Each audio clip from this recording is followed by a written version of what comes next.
This is Mark Bell from SuperTraining.tv, Super Training Gym, the strongest gym in the West. Got my ear tucked in because I am tougher than you are. Answering more questions today for the Power Project. The first one is very important, so let's get to it right away.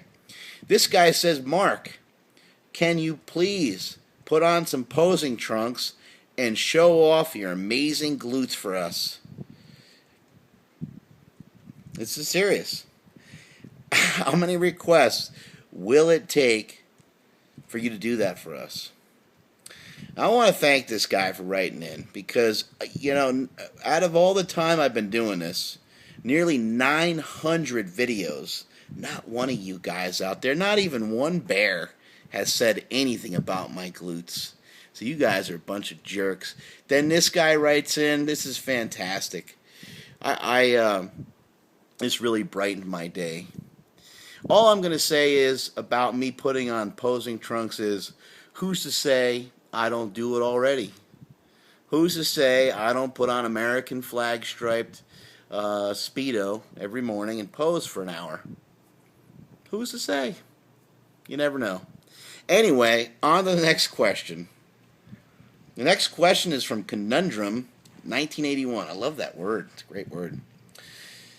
He says that good mornings make him sore for 3 to 5 days at a time.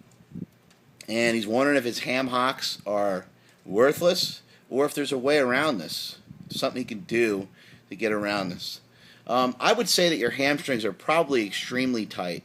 Put your hamstring up on a box that's 14 to 16 inches off the ground, or let's just say a bench. Make it a little easier on yourself. Straighten out your back, get a little bit of an arch in your back, and lean forward. I guarantee you're not going to be able to lean forward very far. Your hamstrings are probably just on some crazy lockdown. So go check out mobilitywod.com and free up those hamstrings a little bit. My boy Donnie Thompson has been talking about rehab and has been talking about mobility stuff as well. So check out Super D TV off of YouTube as well. Search for that. You'll find some great information.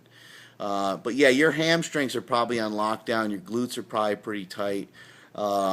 First thing I would suggest, rather than doing any circus type stuff with stretching, first thing I would suggest is just a warm-up. Get a hold of a sled or do something in your warm-ups that addresses this area. Maybe you even take lighter good mornings until just utilize the barbell. Utilize very light weights for low repetitions until you start to feel good, until you feel ready to lift the bigger weights. Also, something with good mornings that many very strong lifters have figured out is that it's a great exercise and it's nice to overload on it. It's nice to go heavy on it and everything. But really, for most lifters I've talked to, some of the best lifters I've ever associated with, they all say the same thing. The good morning is to be utilized more as an assistance exercise, or to be utilized even more so with the repetition effort method.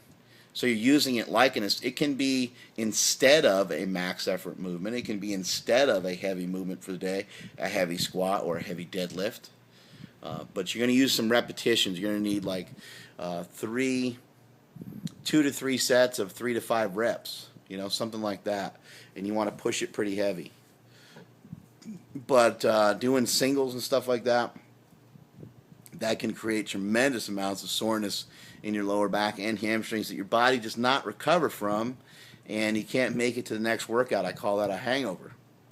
You have a hangover from one workout to the next, and you come in slumping around, and you try to scrape together a good workout. But a lot of times what happens there, when you already have some soreness going on, is you get hurt because you're trying to protect other shit. So be careful on that.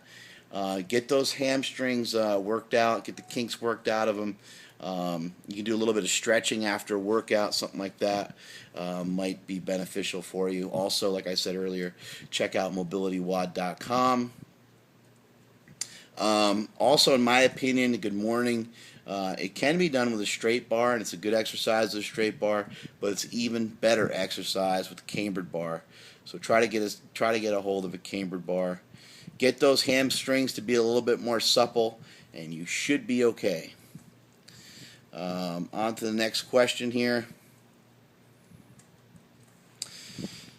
I mentioned in a recent power project about spreading the word, telling other people about the power project, telling people to subscribe to my YouTube, Mark Bell Super Training, telling people to subscribe to my YouTube page, and telling people to watch the Power Project and sharing information that you're learning here with others, and not just holding it close to your chest and keeping everything a secret.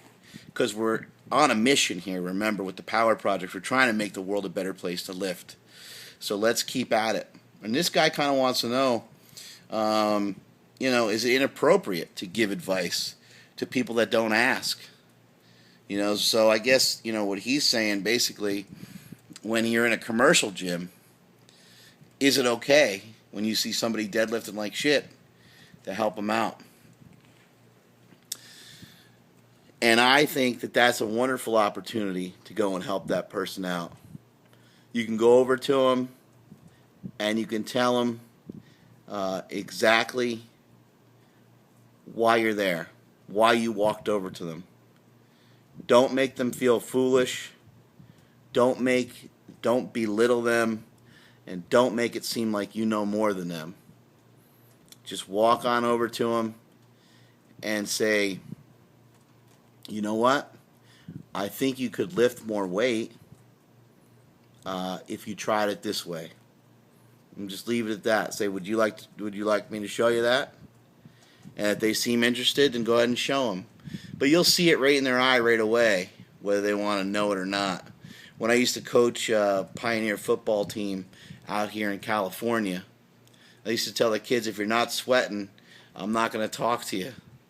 So if they weren't putting the work in, I was going to talk to them. If they weren't passionate about it, they weren't excited about it, there was no point in me wasting my breath on them when I had other kids to get to.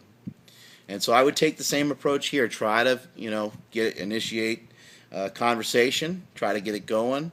And if you see right away, if you get a lot of yeah buts, yeah but, yeah but, yeah but, yeah but, yeah but, you get a bunch of those, then, wish the guy luck and be on your way. Also, too, sometimes it can be somebody lifting more than you in some cases. Could be someone who's just really strong. And rather than saying, hey, man, you're going to hurt your back doing that, rather than saying that, go over to him and be like, man, that's some big weights you're moving, man. I'd like to move weights like that someday, but I can't really lift like that. Like your back's pretty rounded over. I have to lift with my back a little bit more neutral to be safer, and that might spark a conversation. The guy might say, hey, my back was rounded? Yeah, he might not even know. So you're helping to identify something for him. So I think it is appropriate. I think it's important. I don't think we can stand for this shit anymore of people working out like crap. The last time I went to a commercial gym, hopefully, will be the last time I went to a commercial gym. People working out backwards. I hate it. I can't stand it. It drives me crazy. And on top of that, it makes me think the Power Project is all for nothing, because we're not reaching enough people. We need to get to everybody out there. I know not everybody's going to listen, and I know people are going to still do their own thing, despite what Mark Bell says. They're going to just listen to themselves because they want to be lazy and they want to do their own thing. But the truth of it is, I wish the Power Project could reach everybody, and I wish it could help fix all these problems. The last time I went to a commercial gym, I saw a guy. He did some cable crossovers, and then he did some machine type bench pressing. He did tricep push downs on the machine, and it made me sick just talking about it. And then he went over and tried to do some crazy, terrible bench pressing. It was like, yeah, great way to fatigue yourself before you ever even got to the bench press. Now, I know some high-level bodybuilders utilize techniques like that. That's not what I'm talking about. But this is just insane to see this kind of thing. It's like, dude, why don't you start out with the exercise the hardest, and then go from there. Warm up, start with whatever's the hardest, and then trickle the workout down into the easier exercises like that tricep push down type thing. It just doesn't make any sense to me.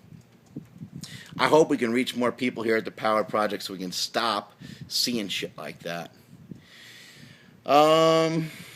That wraps it up for now, and that is it from supertraining.tv.